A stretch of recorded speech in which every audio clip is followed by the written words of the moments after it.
Subscribe कीजिए और bell icon press कर दीजिए ताकि नेक्स्ट वीडियो का नोटिफिकेशन आपको बर वक्त मिलता रहे। मैं गरीब सा इंसान था, बहुत ही ज़्यादा गरीब, मुफलिस, बेबस, लाचार। मेरे पास कुछ भी तो नहीं था, ना ही ज़िंदगी की आसाइशें थी और ना ही सहूलतें थी। मेरी ज़िंदगी अजीब थी, मेरी हसरतें कमज़ोर थीं जो कि हर रोज़ ख्वाब की मानिंद टूट कर बिखर जाती। इंसान गरीब ज़रूर होता है, मगर क्या गरीब इंसान के पास दिल नहीं होता? होता है, और एक अमीर इंसान की तरह गरीब के दिल में भी बहुत सारी ख्वाहिशात जन्म लेती हैं। और मुझे जिस बात का मुशाहिदा था वो ये कि एक आम आदमी जागते में भी ख्वाब देखता है। कितनी तमन्नाएं होती हैं जो हर रोज़ जवान होकर उसके अरमानों का खून करती हैं। वो इंसान हर रोज़ मरता है और फिर हर रोज़ जी उठता है। इसी जिद्दोजहद और कोशिश में मैं हर रोज़ ढेरों ख्वाब लेकर अपने छोटे से कस्बे को छोड़कर शहर की गलियों में गुम हो जाता था। कितने मनाजिर थे जो मैं करीब से देखने की कोशिश करता और उन्हें हासिल करने के लिए ख्वाब देखता। ऊंची ऊंची इमारतें, आलीशान बंगले, सरसब्ज बागीचे, उनमें खिलते फूल और उन फूलों के बीच हंसते खेलते बच्चे मेरा ख्वाब अहम जुज़ होते।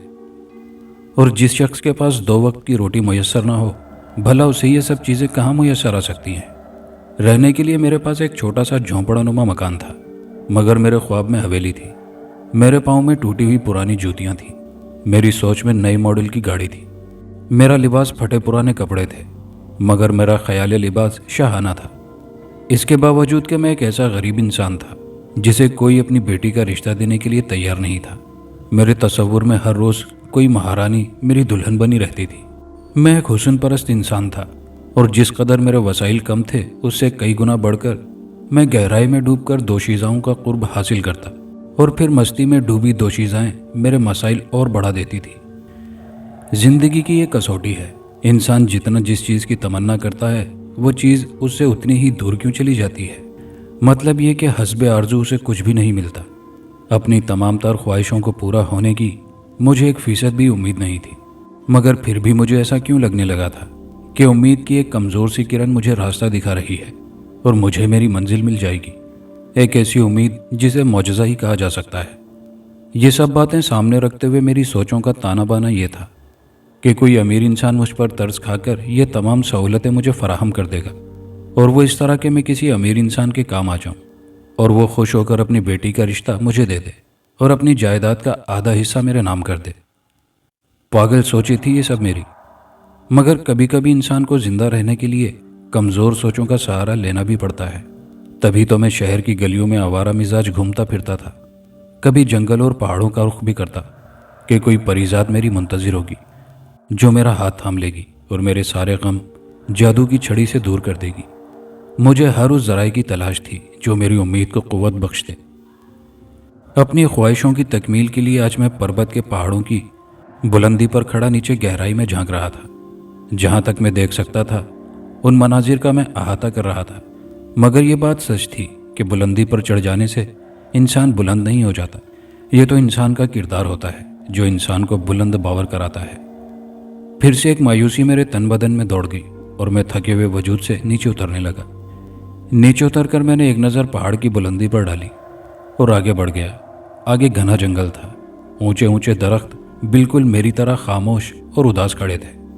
मैं जंगल से गुजरता हुआ तेज़ी से आगे बढ़ रहा था, एक नामालूम मंजिल की तरफ, क्योंकि मैं खुद भी नहीं जानता था कि मुझे कहाँ जाना है। जंगल ज़्यादा वसी नहीं था। कुछ मुसाफत तय करने के बाद जंगल के दूसरी तरफ खड़ा था। मेरे सामने बहती हुई नदी और थोड़ा सा जंगल बाकी था। पत्थरों पर से गुजरता हुआ साफ और शफाफ पानी कितना दिलकश नज़ारा पेश कर रहा था। पूरे जंगल पर गंभीर खामोशी का राज था। बहती नदी, दरख्तों के साए, मुकम्मल खामोशी और इंसानों से दूर। कितना सुकून था यहाँ पर अक्सर ऐसी जगहों पर इंसान को हकीकी ज़िंदगी का मज़ा आने लगता है। कुछ पल के लिए मैं भूल गया था शहर की गलियों को, बाज़ारों को, शोर शराबे को और बड़ी बड़ी गाड़ियों को। मेरे ख्यालात ने करवट बदली और मैं खुद को जंगल का बासी तस्वुर करने लगा। इसी झील किनारे एक छोटा सा कच्चा मकान, खाने में जंगली अशिया, बिस्तर के लिए दरख्तों के पत्ते, पीने के लिए नदी का साफ पानी। मगर यहाँ पर आकर मैं एक बार फिर से अटक गया। तो क्या वो भी मेरी तरह दुनिया की भीड़ से तंग आकर यहाँ पर बसेरा करेगी اور میں اسے اپنا ہمسفر بنا لوں گا؟ کیا ایسا ہو پائے گا؟ یہ تو میرے خیال کا ایک حصہ تھا، مگر مجھے اس سے کیا؟ مجھے کچھ پل کا سکون تو میسر تھا، جہاں پر میری سوچیں تھم سی گئی تھی۔ مجھے اور کیا چاہیے تھا؟ انسانی سوچوں کی کوئی انتہا نہیں ہوتی، ایک ختم ہو جائے تو دوسری سر اٹھا لیتی ہے۔ میں نے خود کو مطمئن کیا اور وہاں پر اپنا مسکن بنا دیا۔ کھلے آسمان، درختوں کے سائے میں میرے دن گزرنے لگے۔ پینے کے لیے صاف پانی، کھانے کے لیے جنگل سے تھوڑا باہر نکل کر پھلدار درخت موجود تھے، اور کبھی کبھار بھرے جنگل میں گوشت بھی کھانے کو مل ہی جاتا تھا۔ میں نے اپنی ساری خواہشات کا گلا گھونٹ دیا تھا۔ شہری زندگی میری سوچ سے نکل گئی تھی، میرے سارے خواب خاک ہو گئے تھے، مگر ابھی بھی ایک سوچ باقی تھی۔ تنہا انسان آخر کب تک زندگی بتا سکتا ہے؟ کوئی ساتھ رہنے والا ہو، جسے میں ہمسفر کہہ سکوں، میرا جیون ساتھی ہو۔ اور پھر ایک دن ایسا ہی ہوا۔ میں ندی کنارے چلتا ہوا بہت دور نکل گیا، جہاں سے ندی کا چشمہ پھوٹ رہا تھا۔ میں آگے بڑھ کر پھوٹتے ہوئے چشمے کا منظر قریب سے دیکھنا چاہتا تھا، مگر اس سے پہلے میری نظر ایک وجود پر پڑی، جو پانی کے جھرنے کے نیچے بیٹھا خود کو غسل دے رہا تھا۔ پانی اس کے سر سے ہوتا ہوا اس کے اطراف میں پھسل رہا تھا۔ وہ گرد و نواح سے بے نیاز ٹھنڈے پانی سے لطف اندوز ہو رہا تھا۔ مرد تھا یا عورت ذات تھی، میں صحیح طور پر دیکھ نہیں پایا تھا۔ میرا تجسس بڑھا تو میں پتھروں کی اوٹ میں ہوتا ہوا اس کے قریب اور قریب چلا گیا۔ وہ ابھی بھی میری موجودگی سے بے خبر رہا، اور میں کتنی ہی دیر اسے ایسے ہی دیکھتا رہا۔ شاید اس کا من پانی سے سیراب ہو چکا تھا اور باہر آنا چاہتا تھا۔ میں بغور دیکھنے لگا۔ میری حیرت انتہا کو پہنچ گئی۔ جسے میں کتنی ہی دیر سے دیکھتا رہا تھا وہ عورت ذات تھی۔ اس نے پلٹ کر اپنے بالوں کو جھٹکا تو اس کے بھیگے بال اس کے بدن کے ساتھ چمٹ گئے اور اس کا رخ میری سمت ہو گیا۔ میری حیرت میں مزید اضافہ ہوا کہ وہ کوئی عام عورت نہیں تھی، بلکہ جیتا جاگتا حسن کا شاہکار میرے سامنے کھڑی تھی۔ میری سوچوں کے عین مطابق کوئی پری ذات لگتی تھی۔ اس نے بدن پر کوئی لباس زیب تن نہیں کر رکھا تھا، شاید میری موجودگی سے بے خبر تھی۔ کتنی ہی دیر وہ ایسے ہی کھڑی اپنے بالوں کو خشک کرتی رہی۔ وہ کیا تھی، کون تھی، یہ سب تو وہ خود ہی بتا سکتی تھی، اور جب تک وہ اپنے بدن کو ڈھانپ نہ لیتی، میرا اس کے سامنے جانا مناسب نہیں تھا۔ اس لیے ادھر ہی پتھر کی اوٹ میں چھپا بیٹھا رہا۔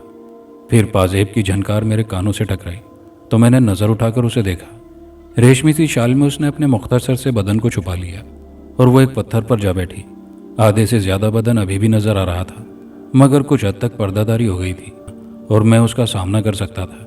میں پتھر کی اوٹ سے نکل کر اس کے سامنے جا کھڑا ہوا۔ ایک عجیب بات، مجھے اپنے سامنے پا کر وہ حیرت میں مبتلا ہوتی، مگر ایسا کچھ بھی نہ ہوا۔ مجھے خود ہی حیرت کا سامنا کرنا پڑا۔ وہ مجھے حیرت میں مبتلا دیکھ کر مسکرانے لگی۔ میں حیرت سے نکلا تو اس کے قریب ہی بیٹھ گیا۔ چھن چھن پتھر پر بیٹھی وہ اپنے پیروں کو شوخی میں ہلا رہی تھی اور پازیب کی جھنکار ماحول کو خوشگوار بنا رہی تھی۔ ایسا لگتا تھا کہ وہ بے نیازی کی زندگی بسر کر رہی ہے۔ اسے کسی بات کا غم نہیں، وہ تمام تر فکروں سے آزاد ہے اور یہی اس کا مسکن ہے۔ اور وہ لاپرواہی سے اپنے اطراف میں دیکھ رہی تھی اور کبھی کبھی مجھے دیکھنے لگتی، مگر جب جب وہ مجھ پر نظر ڈالتی تو ایک شرارتی سی مسکراہٹ اس کے لبوں پر بکھر جاتی۔ کون ہیں آپ؟ میں نے حیرت سے کہا تو اس کے ہلتے ہوئے پیر اچانک سے رک گئے اور وہ فضاؤں میں گھورنے لگی جیسے کچھ تلاش کر رہی ہو۔ ایک نظر مجھ پر ڈالی۔ میں؟ اس نے صرف اتنا ہی کہا۔ میں کون ہوں جاننا چاہو گے؟ اور کیا جان کر یقین کر لو گے؟ اس نے عجیب بات کہہ ڈالی تھی۔ اچھا تم خود بتاؤ، میں تمہیں کیا نظر آتی ہوں؟ وہ خود ہی مجھ سے پوچھ بیٹھی۔ مجھے تو تم کوئی اپسرا حسن کی دیوی لگتی ہو، ریشمی زلفیں، غزالی آنکھیں، بھیگا بدن، اور اس پر یہ مختصر سا ریشمی لباس جو تمہارے گداز بدن پر ٹھہر نہیں پا رہا، کسی کی بھی جان لے سکتا ہے۔ میں جو اتنی دیر سے اپنے بہکے ہوئے جذبات دبائے بیٹھا تھا بول پڑا۔ میری بات سن کر اس کی آنکھوں میں ایک نشہ سا امڈ آیا اور دل نے یہ خواہش ظاہر کی کہ ان آنکھوں میں ڈوب کر اپنی تمام حسرتیں پوری کر لوں جن کا گلا میں نے گھونٹ دیا تھا۔ اوہ، تمہارے جذبات ابھی بھی زندہ ہیں؟ اس نے ایسی بات کہہ دی تھی جیسے وہ میرے بارے میں سب کچھ جانتی ہو۔ ہمیں تو لگا کہ تم جنگل کے باسی ہو اور تمہاری ساری خواہشیں مر چکی ہیں۔ چلو چھوڑو۔ پھر اس نے خود ہی موضوع بدل دیا۔ تم نے پوچھا ہے کہ میں کون ہوں؟ میں نے معصومیت سے اس بات میں سر ہلایا۔ اس کے چہرے پر ایک مسلسل سی مسکراہٹ رقصاں تھی۔ اس کی آنکھوں میں چھایا ہوا خمار میرے رگو پے میں اتر رہا تھا۔ زہ نصیب اس بیابان جنگل میں ایک حسینہ آدھے لباس میں میرے سامنے بیٹھی تھی اور میں جان لینا چاہتا تھا کہ وہ کون ہے۔ نایاب، مجھے اس کی آواز سنائی دی۔ میں نایاب ہوں۔ نایاب؟ میں زیر لب بڑبڑایا۔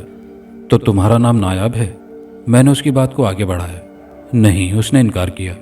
मेरी ज़ात नायाब है, उसने अजीब बात कह डाली। नायाब उसका नाम नहीं बल्कि उसकी ज़ात थी। क्या मतलब है तुम्हारा? नायाब तुम्हारी ज़ात है? मैंने सवालिया नज़रों से उसे देखा। मैंने कहा था ना कि तुम मेरी बातों का यकीन नहीं करोगे। मुझे हैरान देखकर उसने कहा।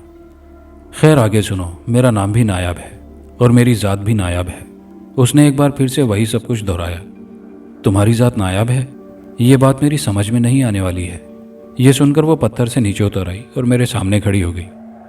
क्या तुम यकीन कर लोगे कि मेरी उम्र 300 साल है और मैं पिछले 300 सालों से जिंदा हूँ? आज दुनिया में मेरा आखिरी दिन है। सूरज के गुरूब होते ही मेरा वजूद फना हो जाएगा और फिर 100 साल बाद दोबारा से मेरा जन्म होगा। इतना कहकर वो पलटी और मेरे चेहरे के तासुरात देखने लगी। मैं हक्का बक्का आंखें फाड़कर उसे देखने लगा। लगता है तुम मेरी बातों का यकीन नहीं कर पाओगे, आओ मेरे साथ। इतना कहकर वो आगे बढ़ गई और मैं भी उस हसीना के पीछे चल पड़ा। वो बल खाते हुए पथरीले रास्तों से गुजरती हुई मंजिल की तरफ बढ़ रही थी और मैं उसके हुस्न में डूबा उसका पीछा कर रहा था। शायद उसके अंदर हया का अंसर नहीं पाया जाता था। कई बार ऐसा हुआ कि उसकी रेशमी शाल खारदार झाड़ियों से उलझकर उसके बदन की दिलकशी को आया कर देती और वो बेबसी मुस्कुराहट लिए फिर से खुद को ढांप लेती। मगर उस दौरानिये में मेरी बस हो चुकी थी। औरत जात को देखे अरसा बीत गया था और जब देखा तो सारे अरमान मचलने लगे थे। वो आगे बढ़ती चली गई और मैं उसका पीछा करता रहा। वो मुझे लेकर एक ऐसे मकाम पर आन खड़ी हुई जहाँ पहाड़ की घाटी में गार नजर आ रहा था। हमें उसमें जाना है, उसने इशारे से बताया और ऊपर चढ़ने लगी। मैं भी उसकी तकलीद में ऊपर चढ़ने लगा। जल्द ही हम उस गार के दहाने पर पहुंच गए। वो मुझे लेकर गार में दाखिल हुई। जैसे ही मैं गार में दाखिल हुआ, अजीब मंजर देखा। उस हसीना के वजूद से रोशनी फूटने लगी थी और सारा गार रोशन हो गया था। शाल तो कहीं पीछे रह गई थी और इस तन्हा गार में वो हसीना मेरे सामने लिबास से बेनियाज खड़ी थी। मैं जो उसके साथ बहुत सा वक्त गुजार चुका था, इसलिए उसका उरिया होना मेरे लिए कोई मायने नहीं रखता था। हैरत का बायस उसके वजूद से फूटने वाली रोशनी थी। एक ऐसी रोशनी जिसे शोलाबर नहीं कहा जा सकता, या फिर ऐसी जिसकी वजह से उसका वजूद हाले में कैद हो जाता, बल्कि वो तो एक ऐसी रोशनी थी जिसमें उसके वजूद की दिलकशी भी नजर आ रही थी।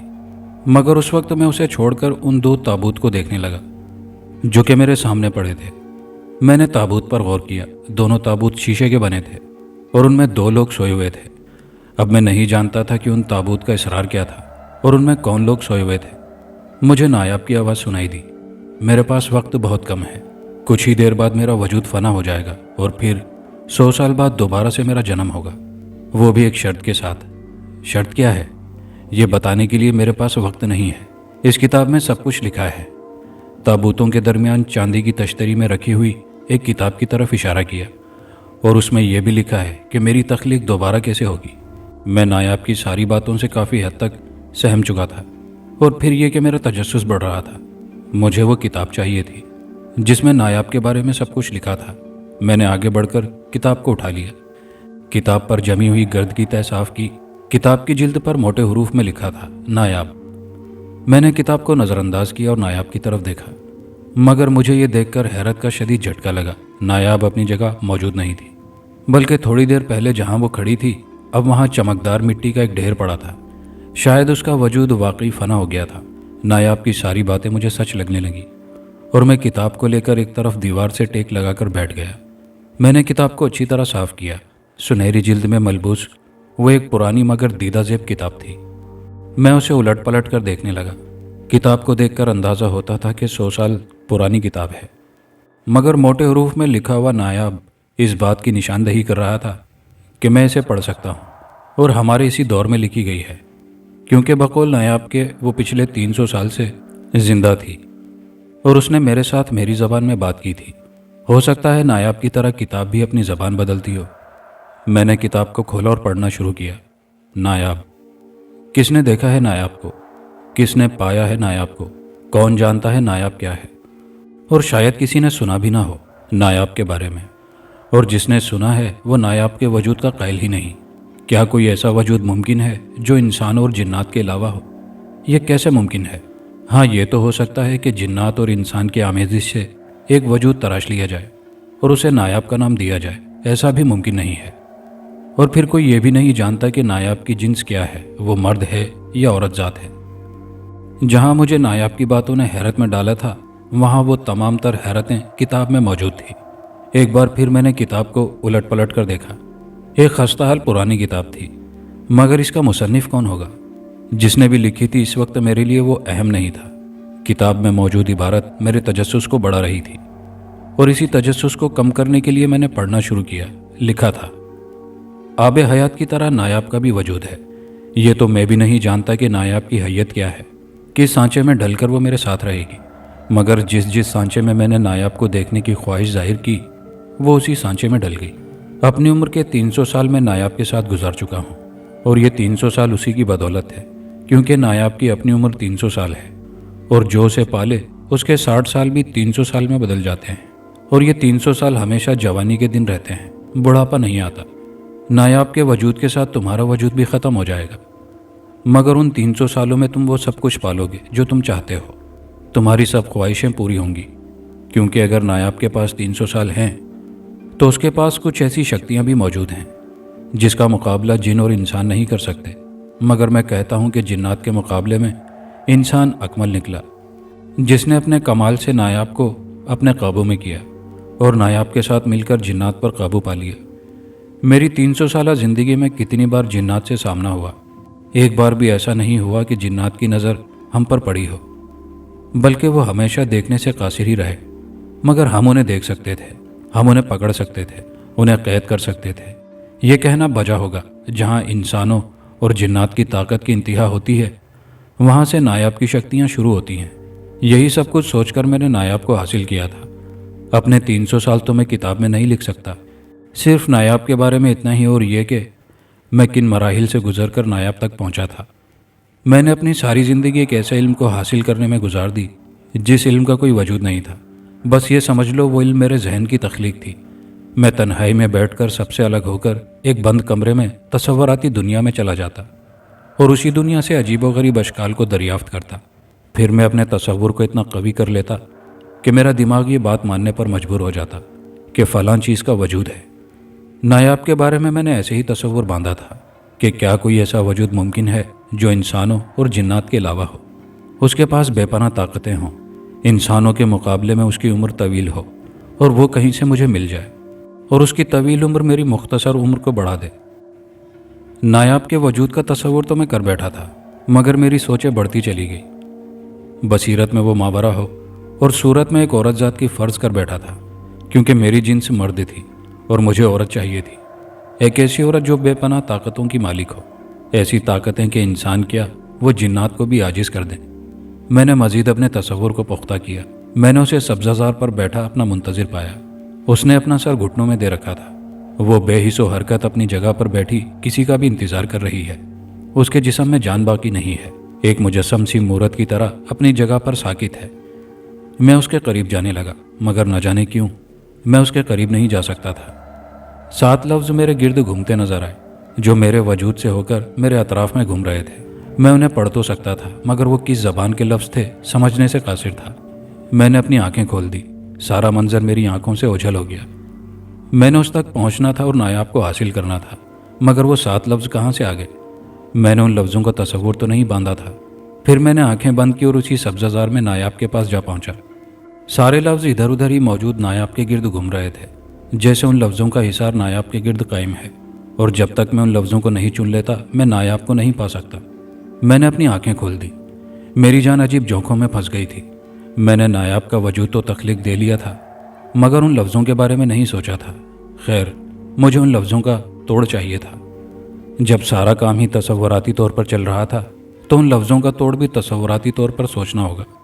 तसव्वुर में जाकर मैंने उन लफ्ज़ों को याद करने की और लिखने की कोशिश की, मगर नाकाम रहा, और जब तक वो लफ्ज़ मेरे पास मौजूद ना होते मैं आगे नहीं बढ़ सकता था।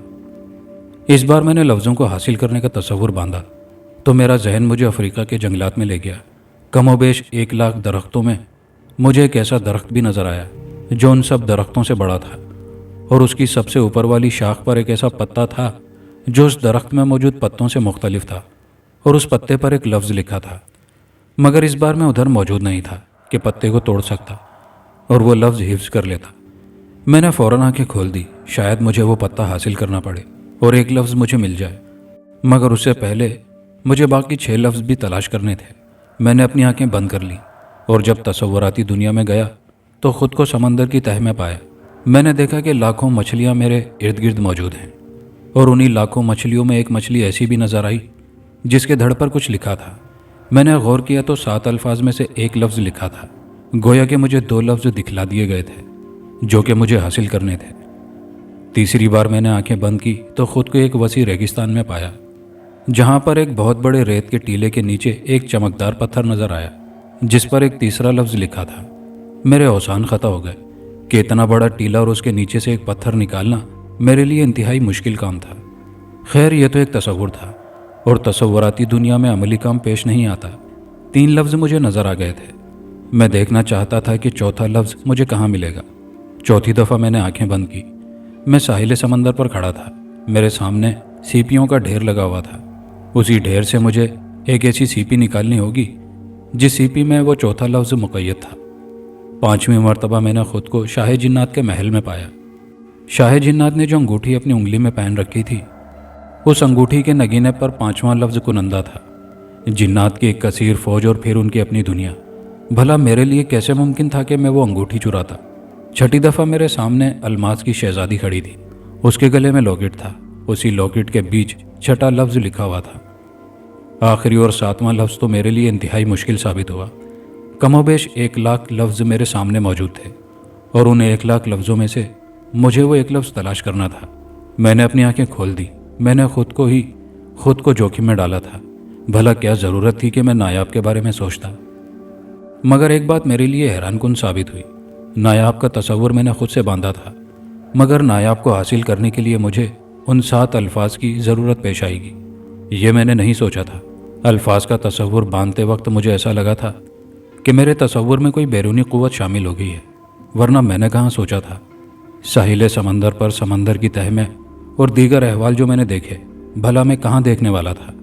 میں خود میں یہاں تک رہنمائی پا چکا تھا، اور یہ سب تصوراتی طور پر ہوا تھا۔ عملی زندگی میں نے ابھی کوئی قدم نہیں رکھا تھا۔ ممکن ہے ان الفاظ کو حاصل کرنے کا ذریعہ بھی میں تصوراتی طور پر سوچ لوں۔ ایک بار پھر میں اپنی آنکھیں بند کر چکا تھا۔ میں اس وقت اس زمانے کے سب سے بڑے فاضل شخص کے دربار میں کھڑا التجائیہ طور پر کچھ مانگ رہا تھا۔ وہ فاضل ضرور تھا، مگر میرے دل کے احوال نہیں جانتا تھا۔ میری التجا پوری کی گئی، مگر اس شرط کے ساتھ کہ مجھے 1 سال اس کا درباری بننا تھا، اور اس 1 سال کی خدمت کے عوض اس فاضل نے مجھے ایک جین عطا کیا تھا جس کے ذریعے میں وہ 7 لفظ حاصل کر سکتا تھا۔ اب کس طرح حاصل کرنے تھے یہ میں نے نہیں سوچا۔ میں اپنی جگہ سے اٹھا اور اس گیانی کی تلاش میں نکل پڑا۔ وہ فاضل کوئی عام شخص نہیں تھا کہ اسے ڈھونڈنا میرے لیے مشکل ثابت ہوتا، بلکہ مشہور و معروف شخصیت تھی، اور دوسری بات اپنے تصور سے ہٹ کر بھی میں اسے جانتا تھا۔ کچھ ہی عرصے بعد میں اس کے دربار میں کھڑا اپنے تصور کے عین مطابق اس کا درباری بن چکا تھا۔ پورے 1 سال میں نے اس گیانی کی خدمت کی، جس کے عوض اس نے مجھے ایک جن عطا کیا جس کا نام سانبا تھا، کیونکہ میں نے 1 سال کی خدمت اسی شرط پر کی تھی اور اس گیانی کا حکم بجا لایا تھا۔ میں سانبا کو لے کر اپنے اسی تاریک کمرے میں چلا آیا۔ سانبا سے میرا ایک معاہدہ ہوا کہ وہ میرے ساتھ کام کرے گا، اس کے بعد میں اسے آزاد کر دوں گا۔ ایسا آزاد کروں گا کہ وہ اس گیانی کی دسترس سے بھی نکل جائے گا، جبکہ میں خود نہیں جانتا تھا میرا ایک تصور کیا حقیقت کا روپ دھار پائے گا۔ کیا نایاب کا وجود واقعی میں ممکن ہے، اور کیا میں اسے حاصل کر پاؤں گا؟ مگر انسان کی فطرت میں شامل ہے کہ خدشات کو وہ پس پشت ڈال دیا کرتا ہے۔ کچھ ایسا ہی میرے ساتھ ہو رہا تھا۔ ایک لمحے کے لیے بھی میں نے یہ نہیں سوچا تھا کہ میں تصور کے پیچھے بھاگ رہا ہوں۔ اپنے اس تصور کو میں جیتا جاگتا مجسم وجود تسلیم کر بیٹھا تھا، جس کو پانے کے لیے میرے اس تاریک گوشے میں سانبا میرے پاس کھڑا میرے حکم کا منتظر تھا۔ سانبا، میں سانبا سے مخاطب تھا۔ وہ مجھے دیکھنے لگا۔ کیا تم ایسا کر سکتے ہو کہ کسی چیز کا تصور میں اپنے دماغ میں فرض کروں اور تم میرے دماغ میں گھس کر وہ تصورات جان لو، یا پھر سامنے دیوار پر دیکھ سکو؟ سانبا نے اس بات میں سر ہلایا، کیونکہ وہ کوئی عام جن نہیں تھا، وہ ایک عرصے سے اس گیانی کی دسترس میں تھا۔ ٹھیک ہے سانبا، میں آنکھیں بند کرتا ہوں۔ تم جس طریقے سے بھی میرے تصورات اپنے علم میں لانا چاہو لا سکتے ہو۔ میں نے اپنی آنکھیں بند کی، اور شاید سانبا نے بھی کی ہوں گی۔ میں خود کو نایاب کے پاس لے گیا، سانبا کو بتلایا کہ یہ نایاب ہے اور اسے حاصل کرنے کے لیے مجھے 7 الفاظ کی ضرورت ہے۔ ایک ایک کر کے وہ 7 الفاظ میں نے اسے دکھائے، اور اسے ہر اس جگہ لے گیا جہاں میں نے وہ لفظ دیکھے تھے۔ میں نے اپنی آنکھیں کھول دی، سانبا بھی اپنی آنکھیں کھول چکا تھا، مگر اس بار وہ مجھے حیرت سے دیکھنے لگا۔ میری سوچوں کے بارے میں جان کر شاید اسے حیرت ہوئی تھی۔ کیا تم یہ 7 لفظ لا کر مجھے دے سکتے ہو؟ میں نے سانبا کو حیرت سے دیکھا۔ ہاں، میں یہ سب کچھ کر سکتا ہوں، مگر مجھے 7 دن لگ جائیں گے، کیونکہ جو چیز میں دیکھ پایا ہوں وہ تم نہیں دیکھ سکتے۔ سانبا نے عجیب بات کہی تھی۔ کیا؟ میں نے حیرت سے پوچھا۔ یہی کہ ہر لفظ کا ایک محافظ ہے، اور مجھے اس محافظ سے لڑ کر لفظ حاصل کرنا ہوگا، سانبا نے بتایا۔ کمال ہے، مگر یہ لفظ میں کیوں نہیں دیکھ پایا؟ تمہیں ایسا کچھ بھی نہیں دکھایا گیا جو تمہارے ارادوں کو کمزور بنا دیتا، سانبا نے وجہ تجویز کی۔ شاید اسی لیے۔ ٹھیک ہے سانبا، تو ہم 7 دن بعد ملتے ہیں۔ اور کیا تم صبح سے اپنا کام شروع کر پاؤ گے؟ سانبا نے اس بات میں سر ہلایا اور میرے سامنے سے اوجھل ہو گیا، اور مجھے لگا کہ وہ ضرور کامیاب لوٹے گا۔ میرے لیے یا اپنی ذات کے لیے وہ 7 لفظ ضرور حاصل کر لے گا۔ 7 دن گزر گئے، سانبا سے میری ملاقات نہ ہو سکی۔ 7ویں دن سانبا میرے پاس موجود ہوا اور 7 چیزیں میرے سامنے ڈال دیں، جن میں میری مطلوبہ ساری چیزیں موجود تھیں۔ درخت کا پتا، مچھلی کی پیٹھ جس پر وہ لفظ لکھا تھا، سیپی وہ چمکدار پتھر، انگوٹھی کا نگینہ، الماس کی شہزادی کا لاکٹ، اور ایک لفظ ایسا بھی تھا جو صرف ہوا میں معلق نظر آ رہا تھا، باقی اس کا کوئی وجود نہیں تھا۔ میں کبھی سانبا کو اور کبھی ان کو دیکھتا۔ لفظوں کا تصور حقیقت بن کر میرے سامنے موجود تھا۔ میرے تصور کو مزید تقویت ملی کہ نایاب کا وجود ہے، اور یہ لفظ ہی اس نایاب کے وجود میں روح پھونک سکتے ہیں۔ سانبا، کیسے حاصل کیے تو نے یہ سب؟ میرے دل نے چاہا کہ اگر میں نایاب کو حاصل کر پایا تو ضرور سانبا کو بھی کچھ عطا کروں گا کہ وہ اپنی ساری زندگی آزادانہ طور پر گزار سکے، اور کچھ ایسی شکتیاں کے کوکاف میں اس کے مقابلے کا کوئی جن پیدا نہ ہو۔ رہنے دیجیے محترم زرکون، آپ کا کام ہو گیا، اب ہمیں آزاد کیجیے۔ پہلی بار مصنف کا نام کتاب میں آیا تھا، وہ بھی بقول سانبا کے۔ سانبا، میں چاہتا ہوں کہ تم میرے پاس رہو جب تک میں نایاب کو حاصل نہیں کر لیتا۔ اگر میں اپنے مقصد میں کامیاب رہا تو اس کے عوض میں تمہیں کچھ دینا چاہوں گا۔ سانبا نے میری بات مان لی اور وہ ادھر ہی میرے پاس ٹھہر گیا۔ میں نے وہ 7 الفاظ ایک کاغذ پر لکھے اور لکھتے ہی وہ 7 چیزیں میرے سامنے سے غائب ہو گئی۔ ان 7 الفاظ کے ذریعے مجھے نایاب کو کیسے زندہ کرنا تھا یہ میں نہیں جانتا تھا۔ شاید ایک بار پھر مجھے تصوراتی دنیا میں جانا پڑتا، مگر سانبا نے مجھے منع کیا۔ اب اس کی ضرورت نہیں۔ ان 7 الفاظ کو تم نے اس ترتیب سے لکھا ہے کہ ان سے جو معنی مقصود ہے وہ حاصل ہو جائے، اور پھر 7 مرتبہ بلند آواز کے ساتھ ان الفاظ کو پڑھنا ہوگا۔ گو کہ یہ 7 الفاظ کا منتر ہوگا جو نایاب کا وجود تخلیق کرے گا۔ اور ہاں، یہ بات یاد رہے کہ تم صرف 7 مرتبہ ان الفاظ کو آگے پیچھے کر کے لکھ سکتے ہو اور پڑھ سکتے ہو۔ اگر تم ناکام ہو گئے تو لفظ غائب ہو جائیں گے۔ سانبا نے عجیب بات مجھے بتلائی۔ مگر سانبا، تم یہ سب باتیں کیسے جانتے ہو؟ محترم زرکون، میں نے اپنے علم سے پتہ لگا لیا تھا، مگر اس کے آگے میں بھی کچھ نہیں جانتا۔ اب شروع کرو تاکہ ہم بھی دیکھ سکیں کہ نایاب کیا چیز ہے جس کے لیے تم نے برسوں لگا دیے، اور مجھے بھی ان لفظوں میں شامل کرنے میں کن مشکلات سے گزرنا پڑا یہ میں ہی جانتا ہوں۔ میں سیاہی اور قلم لے کر ان لفظوں کو لکھنے ہی والا تھا کہ ایک بار پھر مجھے سانبا کی آواز سنائی دی۔ محترم زرکون، یہ لفظ سیاہی سے نہیں بلکہ اپنے خون سے لکھنے ہوں گے۔ ایک اور حیران کن بات تھی۔ میں نے سانبا کی بات کو تسلیم کیا اور میں نے اپنا تھوڑا سا خون بہایا اور ان لفظوں کو ترتیب دینے لگا۔ اتنی مشقت کے بعد بھی اگر میں ان لفظوں کو صحیح طور پر نہ لکھ پاتا تو میری ساری محنت رائے گاں چلی جاتی، اور پھر سے از سر نو مجھے ان لفظوں کا تصور باندھنا پڑتا۔ میں 6 مرتبہ ان الفاظ کو لکھ چکا اور بلند آواز سے دہرایا بھی، مگر کوئی بھی ناقابل یقین منظر وقوع پذیر نہ ہوا۔ سانبا میرے پاس ہی کھڑا ساری کارروائی دیکھ رہا تھا۔ میری طرح وہ بھی مجھے پریشان نظر آیا۔ بقول اس کے میں نے صرف 7 مرتبہ ہی ان الفاظ کو آگے پیچھے کر کے لکھ چکا تھا۔ میں صرف 1 مرتبہ اور لکھ سکتا تھا۔ اگر اس مرتبہ بھی ناکام ہو جاتا تو الفاظ نے غائب ہو جانا تھا اور نایاب کا تصوراتی وجود تصور میں ہی پڑا رہتا۔ میں نے آخری مرتبہ الفاظ کو لکھا اور 7 مرتبہ بلند آواز میں اس منتر کو دہرایا کہ لفظ غائب ہو گئے اور میرے پاس کچھ باقی نہ بچا، بس ایک امید تھی کہ شاید یہ آخری بار صحیح ہو۔ میں نے اپنی آنکھیں بند کی اور اپنے عمل کو بھول کر نایاب کے پاس جا پہنچا۔ نایاب اسی طرح سر گھٹنوں میں دے کر بیٹھی تھی۔ الفاظ بہت تیزی سے اس کے گرد گھوم رہے تھے۔ میں ایسے ہی کھڑا دیکھتا رہا کہ اچانک ہر ایک لفظ نے ایک مجسم وجود اختیار کیا اور نایاب میں سمانے لگے۔ वो सारे लफ्ज़ नायाब में कहीं खो गए। नायाब के वजूद में हरकत पैदा हुई और उसने अपना सर घुटनों से ऊपर उठाया। अपने अतराफ का जायज़ा लेने लगी। वो हैरान थी कि एक पत्थर की मूर्ति में जान फूंक दी गई है, उसे ज़िंदगी मिल गई है। उसकी नज़र मुझ पर पड़ी तो वो मुस्कुराती हुई मेरी तरफ बढ़ने लगी। मैं भी हैरान सा, शक में मुब्तला उसके वजूद को देखने लगा, जिसे मैंने 7 लफ्ज़ों की ताकत से ज़िंदा किया था। जिस कदर वो मूर्ति हसीन थी, उससे कहीं ज़्यादा अब वो खूबसूरत लग रही थी। वो मेरे करीब आकर मुझसे लिपट गई। मैं जो उसके वजूद पर शक कर रहा था, मुझे पुख्ता यकीन हो गया कि नायाब का वजूद हकीकत में मेरे सामने है। उसने खुद को मुझसे अलग किया और मेरा हाथ पकड़कर मुझे एक तरफ लेकर चलने लगी। इधर ही करीब एक तरफ एक खूबसूरत कमरा था। कमरा क्या, बस एक हुजरा सा था। वो मुझे लेकर हुजरे में दाखिल हो गई। अंदर का मंजर इंतहाई दिलकश था। साफ सुथरा बेडनुमा एक बड़ा सा तख्त, जिस पर रेशमी चादर बिखरी पड़ी थी। रेशमी पर्दे जो हवा के दोष पर लहरा रहे थे। मेरे ज़रकून, अब आप आराम कीजिए। पहली बार मैंने नायाब की आवाज़ सुनी थी। कितनी मीठी आवाज़ थी। और जब उसने कहा मेरे ज़रकून, तो मेरा अंग अंग झूम उठा था। अगर मैं तेरा ज़रकून हूँ तो क्या तू मेरी नायाब है? उसने मद भरी आंखों को हल्के से झपकाया। जिंदगी की सारी रंगीनियाँ मेरे ख्यालों में उतर आई थी। मगर एक मुद्दत तक तुम्हें सोना होगा मेरे ज़रकून। लफ्ज़ मेरे ज़रकून उसने अपना तकिया कलाम बना लिया और फिर वो मेरे करीब आकर बैठ गई। अपने हाथों से उसने मुझे बेड पर लिटाया। मेरा सर अपनी रान पर रखकर बालों में अपनी नाजुक उंगलियों से कंघी करने लगी। उसने मेरे रुखसार का बोसा लिया और गोया हुई। मेरे ज़रकून, मैं जानती हूँ मुझे पाने के लिए तुमने क्या कुछ नहीं किया। अब मैं आ गई हूँ ना, तुम्हारी सब ख्वाहिशें पूरी कर दूंगी। मगर मेरे ज़रकून, एक मुद्दत तक तुम्हें सोना होगा।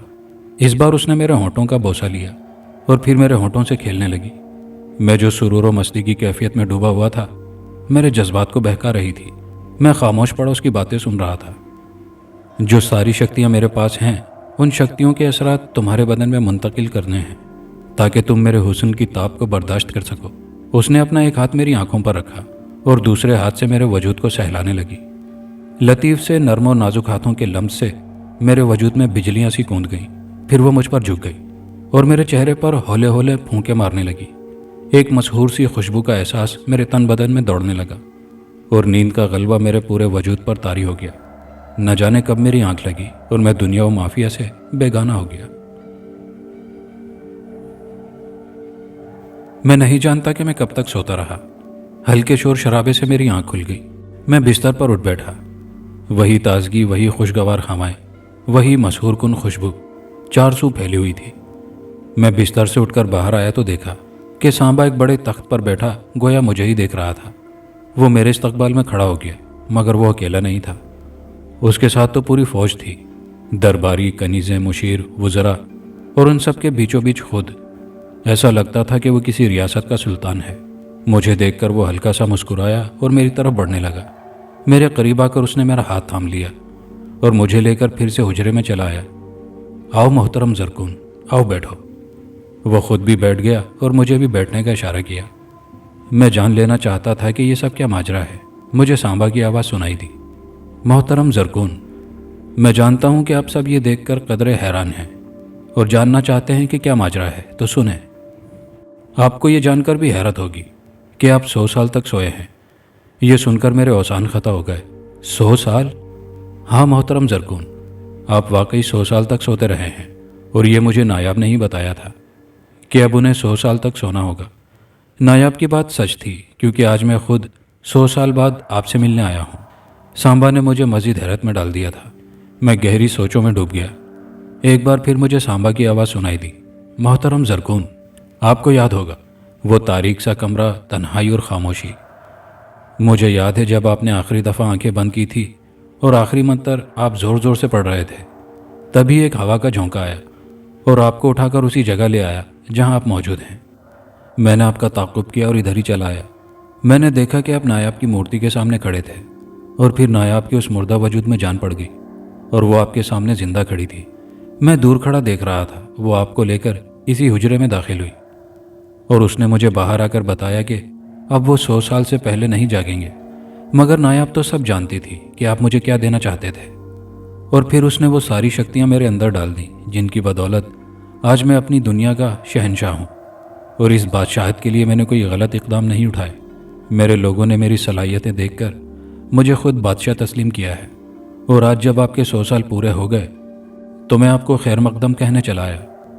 سانبا کی ساری باتیں حیران کن تھی اور میری سوچ سے مابرہ تھی۔ سانبا اٹھ کھڑا ہوا۔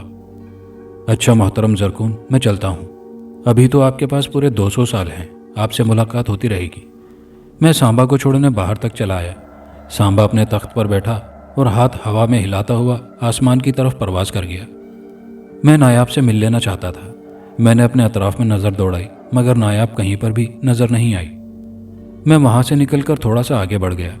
اگر میں واقعی 100 سال سویا تھا تو بہت سویا ہوں، مگر مجھے پہلے نایاب کی تلاش تھی۔ میں ادھر ہی ایک ٹیلے پر کھڑا ہو کر اپنی نظروں سے نایاب کو ڈھونڈنے لگا کہ وہ مجھے ایک پتھر پر بیٹھی نظر آئی۔ وہ کھوئی کھوئی سی بے فکر بیٹھی ہوئی تھی، وہ جیسے کالے سے غلاف میں لپٹی ہوئی نظر آئی۔ میں اس کے قریب بڑھنے لگا اور قریب جا کر پتہ چلا کہ وہ کوئی غلاف نہیں بلکہ اس کی اپنی ریشمی سیاہ زلفیں تھیں، اور ایسا لگتا تھا کہ وہ ابھی پانی سے نکل کر آئی ہے۔ اس کے بال اس کے بدن کے ساتھ چمٹے ہوئے تھے، علاوہ کوئی لباس نہیں تھا، گویا کہ اس کی زلفیں ہی اس کا لباس تھی۔ میں اس کے سامنے جا کھڑا ہوا۔ اس نے نظر اٹھا کر مجھے دیکھا اور اپنی باہیں کھول دی۔ آؤ میرے زرکون، میری باہوں میں سما جاؤ۔ پورے 100 سال میں کس کرب سے گزری ہوں یہ صرف میں ہی جانتی ہوں، مگر کیا کرتی، 100 سال تک سونا تمہاری مجبوری جو تھی، ورنہ میرے حسن کی تپش سے آگ میں تم پگھل جاتے۔ نایاب کی باہیں کھلی تھی۔ میری زندگی کا وہ سب سے حسین پل تھا۔ میری ساری خواہشیں، ساری حسرتیں اس پل اس پر فدا ہو گئی تھی۔ دنیا کی سب سے حسین باہیں میری منتظر تھی۔ میں بھی دیوانہ وار اس کی باہوں سے لپٹ گیا۔ نایاب مجھے پیار کرنے لگی۔ ایک سرور سا ہمارے رگوں پہ میں دوڑتا چلا گیا۔ دل نے پھر سے خواہش ظاہر کی کہ اپنی زندگی کے بقیہ 200 سال میں انہی باہوں میں گزار دوں۔ ایک کاش کہ مجھے پھر سے نیند آ جائے، کتنی ہی دیر تک ہم ایک دوسرے سے لپٹے رہے۔ میرے زرکون، مجھے نایاب کی آواز سنائی دی۔ اب میں تمہاری ہوں اور سدا تمہاری ہی رہوں گی۔ آؤ اپنی آرام گاہ میں چلتے ہیں۔ اس نے مجھے خود سے الگ کیا اور میرا ہاتھ پکڑ کر مجھے حجرے کی طرف لے گئی۔ حجرے میں داخل ہو کر اس نے مجھے بیڈ پر لٹایا اور خود میرے ساتھ لیٹ گئی۔ میں جو جذبات کی گرمی سے دہک رہا تھا، ایک بار پھر نایاب کو اپنی باہوں میں بھر لیا، اور ایک بار پھر ہم کیف و سرور کی مستی میں ڈوبتے چلے گئے، یہاں تک کہ ہمارے جذبات سرد پڑ گئے۔ میں نایاب کو پا کر بہت خوش تھا۔ میری ساری خواہشیں پوری ہو چکی تھی۔ جسے دنیا کی سب سے حسین عورت میسر ہو، بھلا اسے اور کیا چاہیے؟ میرا بھی کچھ یہی حال تھا۔ دنیا سے میرا ناتا ٹوٹ چکا تھا۔ میں نے اور نایاب نے اپنی بقیہ زندگی انہی پہاڑوں اور جنگلوں میں گزار دی۔ کبھی ضرورت ہی محسوس نہیں ہوئی دنیا کی بھیڑ میں گھسنے کی۔ جو خواہش بھی میں نے ظاہر کی، نایاب نے پلک جھپکنے میں وہ پوری کی۔ سارا دن پیار محبت کی باتیں اور ایک دوسرے میں سما جانا، بس یہی شغل تھا ہمارا۔ زندگی کے 200 سال بہت ہوتے ہیں اور وہ ہم نے ایسے ہی گزار دیے۔ بس کبھی کبھار سانبا آ جاتا تو اس سے ملاقات اور گپ شپ ہو جاتی، اور اس کی باتیں سن کر دل یہ بھی چاہتا کہ دنیا کی بھیڑ میں گھسا جائے، مگر نایاب کا قرب میرے لیے ساری دنیا تھی۔ آج میرے 200 سال پورے ہوئے اور نایاب نے مجھے بتایا کہ آج ہم دونوں نے فنا ہونا ہے۔ اس کے لیے نایاب نے 2 تابوت حاضر کیے، ایک میں مجھے سلا دی اور دوسرا اپنے لیے، مگر اس سے پہلے وہ باہر غسل کرنے چلی گئی، اور شاید غسل سے جب وہ واپس پلٹی تو میرا ناتا وہاں سے ٹوٹ چکا ہوگا۔ اور یہ سب میں نے اس لیے لکھا کہ کوئی جان سکے، زندگی صرف عورت پر ختم نہیں ہوتی، زندگی میں اور بھی بہت سی سرگرمیاں ہیں۔ مجھے نایاب ملی، طاقتیں ملی، جن کی بدولت میں انسانیت کی فلاح و بہبود کے لیے کام کر سکتا تھا، مگر میں نے اپنے 200 سال انہی جنگلوں میں گزار دیے۔ اور اب اگر کوئی نایاب کو پائے تو وہ میری طرح نہ رہے، اس لیے وہ 7 الفاظ بھی لکھ رہا ہوں جن کی مدد سے نایاب کو حاصل کیا جا سکتا ہے۔ صفحہ پلٹا تو اگلے صفحے پر 7 لفظ بے ترتیب لکھے تھے۔ زرکون کے بعد شاید میں ہی وہ انسان تھا جس نے نایاب کو کچھ وقت کے لیے دیکھا تھا۔ میرے دل میں تو یہ خواہش اسی وقت مچلنے لگی تھی جب میں نے نایاب کو دیکھا تھا کہ میں نایاب کو حاصل کر لوں، مگر سوچ بدل گئی تھی۔ خود کے لیے نہیں بلکہ نایاب کی طاقتوں سے انسانیت کو فائدہ پہنچانا تھا، اور یہی کچھ سوچ کر میں نے زرکون والا عمل دہرانا شروع کیا۔ میں بھی زرکون کی طرح ہر لفظ کو آگے پیچھے کر کے لکھتا گیا اور بلند آواز سے پڑھتا گیا۔ شاید یہ اتفاق تھا کہ مجھے بھی 7 مرتبہ لکھنا پڑا اور پھر پڑھا بھی، مگر کوئی بھی ناخوشگوار واقعہ نہ پیدا ہوا۔ شاید مجھے بھی زرکون کی طرح آنکھیں بند کرنی تھی، سو میں نے اپنی آنکھیں بند کر لی اور تصوراتی طور پر خود کو نایاب کے پاس لے گیا۔ وہی منظر کہ نایاب گھٹنوں میں سر دیے बेहिस व हरकत बैठी थी और वो 7 लफ्ज़ उसी तरह के अतराफ में गर्दिश कर रहे थे। और ऐसा ही हुआ। हर लफ्ज़ एक मुजस्सम वजूद इख्तियार करता चला गया। फिर सारे लफ्ज़ नायाब के वजूद में समा गए। नायाब के वजूद ने हरकत की और वो उठकर खड़ी हो गई। उसने एक नज़र अपने अतराफ में डाली और फिर मुझे देखने लगी, हल्का सा मुस्कुराई और मेरी तरफ बढ़ने लगी। मेरे करीब आकर वो मुझसे लिपट गई। वो कितनी ही देर मुझसे लिपटी रही। फिर उसने खुद को मुझसे अलग किया। मैंने उसकी आंखों में झांका। एक खुमार से उसकी आंखों में उमड़ आया था। उसने मेरा हाथ थाम लिया और मुझे हुजरे की तरफ ले गई। गहरी खामोशी, साफ सुथरा माहौल, तन्हाई, रेशम के पर्दे, तख्तनुमा बेड, उस पर रेशमी चादर, सब कुछ वही था जो मैंने किताब में पढ़ा था। और फिर उसी खामोशी में मुझे नायाब की मद भरी आवाज़ सुनाई दी, मेरे शमरेज। मेरा तो अंग अंग झूम उठा। नायाब ने मुझे बिस्तर पर दराज किया और खुद मेरे पास आकर बैठ गई। मेरा सर अपनी रान पर रखकर अपनी नाजुक उंगलियों से मेरे बालों में कंघी करने लगी। मेरे शमरेज, इतना कहकर उसने मेरी पेशानी का बोसा लिया। तुम्हें एक मुद्दत तक सोना होगा। मैं जो नायाब के कुर्ब की लज्जत महसूस कर रहा था, मैं अपनी बकिया ज़िंदगी ऐसे ही नायाब की गोद में सरक कर बिता सकता था। तो फिर एक मुद्दत क्या चीज़ है? मेरे शमरेज, इतना कहकर उसने मेरे होंठों को चूम लिया और मेरे चेहरे पर अपने नर्मो नाजुक हाथ फेरने लगी। मैं मदहोश सा बेजान नायाब की गोद में पड़ा था। वो मेरे अंग अंग से खिल रही थी और मेरे जज्बात भड़क रहे थे। नायाब ने अपना चेहरा मेरे करीब किया और हौले हौले मेरे चेहरे पर फूंके मारने लगी। तो एक मस्त सी खुशबू का एहसास मेरे वजूद में सरायत करता चला गया। एक नशा सा मेरे बदन में तारी हो गया और मैं गहरी नींद सोता चला गया। मुझे भी कुछ पता नहीं था कि मैं कब तक सोता रहा। कितना अरसा बीत गया। हल्की हल्की सर्द हवाओं ने मेरे बदन को मस किया तो मेरी आंख खुल गई। मैं अकेला ही बिस्तर पर पड़ा था। जरकून की तरह सांभा मेरे खैर मकदम के लिए नहीं आया था, इसलिए खुद ही बाहर निकल आया और नायाब को तलाश करने लगा। चश्मे की तरफ आया तो नायाब का वजूद मुझे पानी में नजर आया। वो ठंडे पानी से अपने बदन को फरहत पहुंचा रही थी। मैं किनारे पर खड़ा उसे देखने लगा। उसने पलटकर मुझे देखा और मुझे भी पानी में आने की दावत दी। बेखुद सा होकर मैं भी पानी में कूद पड़ा और आहिस्ता आहिस्ता चलता हुआ नायाब के करीब पहुंच गया। नायाब का सिर्फ चेहरा नजर आता था, बाकी बदन शफाफ पानी में कहीं छुपा हुआ था। अलबत्ता उसकी सियाह रेशमी जुल्फें पानी की सतह पर तैर रही थी। मैंने भी अपने बाकी बदन को पानी में छुपा लिया और नायाब के रूबरू जा खड़ा हुआ। उसकी आंखों में झांक कर देखा तो मेरे नाम की मदहोशी झलक रही थी। मेरे शमरेज, उठ गए आप। नायाब मुझसे मुखातिब थी। आप जानते हैं कि ये 100 साल मैंने किस कर्ब में गुजारे हैं। वो ये बातें कहते हुए मेरे इतने करीब आ गई थी कि मैं उसकी सांसों की गर्मी और बदन की हिद्दत महसूस कर सकता था। उसने अपने दोनों बाजू मेरी गर्दन में हाइल किए और मुझसे लिपट गई। उसके जज्बात देखकर मैं भी बेखुद सा हो गया और अपने दोनों बाजुओं का घेरा उसकी कमर के गिर्द तंग कर दिया तो पता चला कि वो लिबास से बेनियाज मुझसे लिपट गई थी। ये शफाफ पानी ही उसका लिबास था। वो खुद को रोक नहीं पा रही थी। उसकी बेचैनी देखकर लगता था कि वो मुझ में समा जाना चाहती है, जैसे बरसों से प्यासी है। उसके तन बदन में आतिश इश्क थी। वो खुद को सैराब करना चाहती थी। आओ मेरे शमरेज, मेरे साथ चलो अपनी आरामगाह में। कुव्वत बर्दाश्त से वो बाहर निकल चुकी थी। मेरी हालत भी यही थी। बेलिबास वो पानी से निकल आई। उसने अपने बालों को झटके से घुमाया तो बालों ने उसके बदन को अपनी लपेट में ले लिया। उसने मेरी तरफ हाथ बढ़ाया।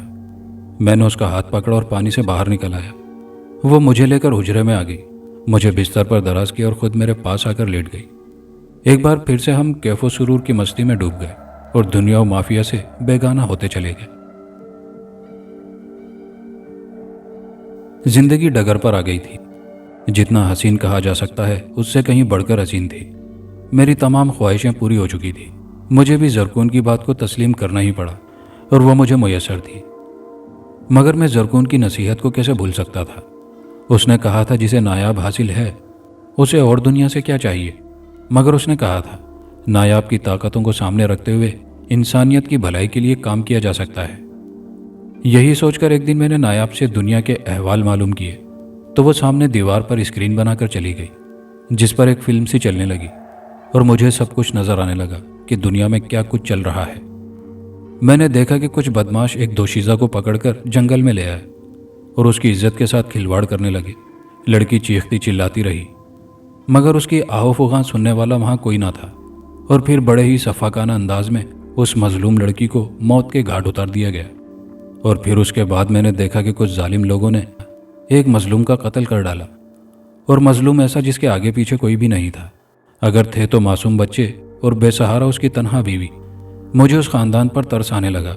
मेरे पास नायाब थी, नायाब की ताकतें थी, ऐसी ताकतें जिनकी बदौलत मैं उन जालिमों से लड़ सकता था। मैंने अपनी सारी ख्वाहिशात का गला घोंट दिया और मोहतरम जरकून के ख्वाब को पूरा करने के लिए नायाब को दुनियादारी सिखाई। जालिम लोगों का जुल्म नायाब के सामने रखा और उसे ये भी बताया कि इन लोगों से हमें लड़ना है, मुकाबला करना है, मजलूम को उसका हक दिलवाना है। नायाब के अंदर इंसानियत से हमदर्दी का मादा पैदा किया। हमारे पास हमारी ज़िंदगी के अभी 200 साल बकाया थे और ये 200 साल मुझे इंसानियत की खिदमत में बसर करने थे। मैं अपने मकसद की तकमील के लिए नायाब को लेकर इंसानों की दुनिया की तरफ निकल पड़ा, जहाँ पर कितने मजलूम और बेसहारा लोग हमारी आमद के मुंतज़िर बैठे थे, जिनको हम ही ने जुल्म की दलदल से निकालना था। दोस्तों, कहानी के आखिर में आप लोगों से एक गुजारिश है कि सिर्फ आप लोगों की तवज्जो को मद्देनज़र रखते हुए मैं बड़ी मेहनत से वीडियो तख्लीक करता हूँ। सिर्फ आप लोगों से इतना ताउन दरकार है कि वीडियो को ज़्यादा से ज़्यादा सोशल प्लेटफॉर्म पर शेयर किया कीजिए, लाइक किया कीजिए और कमेंट सेक्शन में अपनी राय से भी हमें आगाह किया कीजिए। सिर्फ मुझे आप लोगों का ताउन, तवज्जो और मोहब्बत दरकार है, ताकि इसी जज्बे के साथ आपको मज़ीद अच्छी कहानियाँ सुनने को मिलती रहें। और अपने चैनल के लिसनर से यह भी कहना चाहूँगा कि जिन्होंने सब्सक्राइब नहीं किया तो बराए मेहरबानी चैनल को सब्सक्राइब कर लीजिए। अब दोस्तों के कुछ नाम जो आपकी गुजारिशात पर हैं, तो पहला नाम है बशीर अहमद साहब हैं, जोगेश्वरी, मुंबई, इंडिया से। अमजद साहब हैं, आंध्र प्रदेश, इंडिया से। नौशाद मंसूरी साहब हैं, अबहा, सऊदी अरेबिया से। फरीद खान साहब हैं, मुस्तफ़ाबाद, दिल्ली से। रोबी साहब हैं, मेरे भाई मेरे दोस्त, सियोल, साउथ कोरिया से। मोहम्मद रेहान साहब हैं, गाज़ियाबाद, लोनी, इंडिया से। एक और मोहम्मद रेहान साहब हैं, लेकिन वो मुंबई से हैं। और इरम मुनीर साहिबा हैं, कराची, सुरजानी टाउन से। आपके प्यार भरे कमेंट्स का बेहद शुक्रिया। उम्मीद है वीडियो को लाइक और शेयर करेंगे। मिलते हैं अगली किसी वीडियो में। अपने होस्ट मोहम्मद उस्मान को इजाज़त दीजिए। अल्लाह हाफिज़।